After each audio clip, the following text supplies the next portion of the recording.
దేశంలో నిషేధాన్ని ఎదుర్కొంటున్న చైనా సంస్థ టిక్ టాక్కి మరో షాక్ తగిలింది.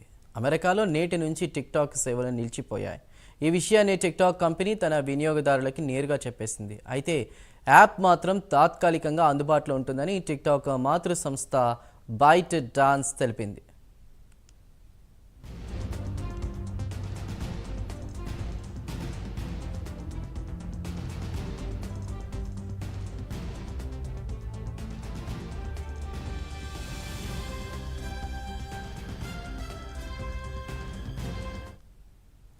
రేపు అమెరికా 47వ అధ్యక్షుడిగా డొనాల్డ్ ట్రంప్ ప్రమాణ స్వీకారం చేయనున్నారు. తాను అధికారంలోకి వస్తే చైనాపై కఠినమైన ఆంక్షలు విధిస్తానని ట్రంప్ అనేక మార్లు హెచ్చరించారు. ఇటీవల అమెరికా ప్రతినిధుల సభ ఓ బిల్లుకు ఆమోదం తెలిపింది.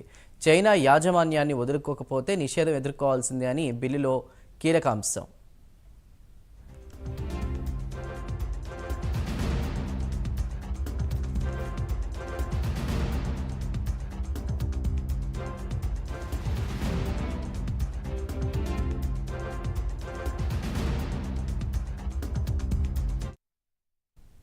జనవరి 19లోగా యుఎస్ టిక్టాక్ను విక్రయిస్తారా లేదా నిషేధాన్ని ఎదుర్కొంటారా నిర్ణయించుకోవాలని అమెరికా సుప్రీంకోర్టు కూడా బైట్ డాన్స్ని హెచ్చరించింది.